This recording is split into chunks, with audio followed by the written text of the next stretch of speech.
சிவகங்கை மாவட்டம் மடப்புரம் கோவில் காவலாளி அஜித்குமார் லாக்அப் மரண வழக்கில் ஹைகோர்ட் மதுரை கிளை நேரடி கண்காணிப்பில் சிறப்பு விசாரணை குழுவை அமைத்து விரைந்து விசாரணை நடத்தி நீதியை நிலைநாட்ட வேண்டும் என தமிழக வெற்றிக் கழக தலைவர் நடிகர் விஜய் வலியுறுத்தியுள்ளார்.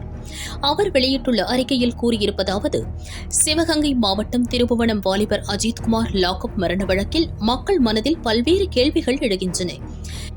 எந்த அளவிற்கு கொடூரமாக மனிதாபிமானம் அறவே அற்று சாமானியருக்கு அநீதி இழைக்கும் அறமற்ற துறையாக தமிழக முதல்வர் ஸ்டாலின் நேரடி கண்காணிப்பில் இயங்கும் காவல்துறை நடந்து கொள்கிறது என்பதை இந்த சம்பவம் வெளிச்சம் போட்டு காட்டுகிறது.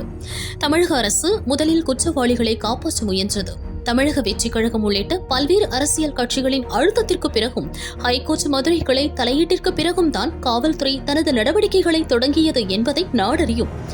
இந்த ஆட்சியின் போது நடந்த பல்வேறு லாக்அப் மரண வழக்குகளின் தற்போதைய நிலை என்ன? அவ்வழக்குகளில் குற்றம் சாட்டப்பட்டவர்கள் அனைவர் மீதும் கொலை வழக்கு பதியப்பட்டு பாதிக்கப்பட்டவர்களுக்கு உரிய நீதியை இந்த அரசு பெற்று தந்துள்ளதா?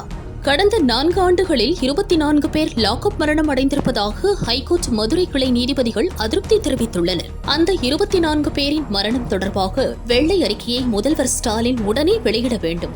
அஜித்குமார் லாக்அப் மரண வழக்கில் காவல்துறையினரே கொலை குற்றவாளிகள் என்பதால் இதனை தமிழ்நாடு காவல்துறை விசாரித்தால் விசாரணை நியாயமாக நடைபெறாது.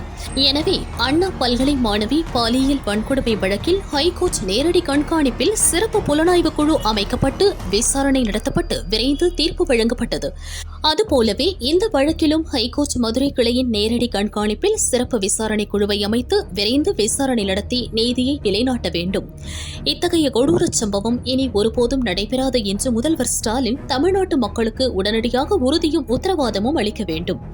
இல்லையில் பாமர மக்களை வதைக்கும் அதிகார துஷ்பிரயோக முதல்வர் ஸ்டாலின் தலைமையிலான இந்த அராஜக அரசுக்கு வரும் 2026 சட்டசபை தேர்தலில் தமிழக வரலாற்றில் திமுக நினைத்து கூட பார்க்க முடியாத தோல்வியை மக்கள் பரிசாக அளிப்பார்கள் என்பதை எச்சரிக்கையாக தெரிவித்துக் கொள்கிறேன் என தனது அறிக்கையில் விஜய் குறிப்பிட்டுள்ளார்.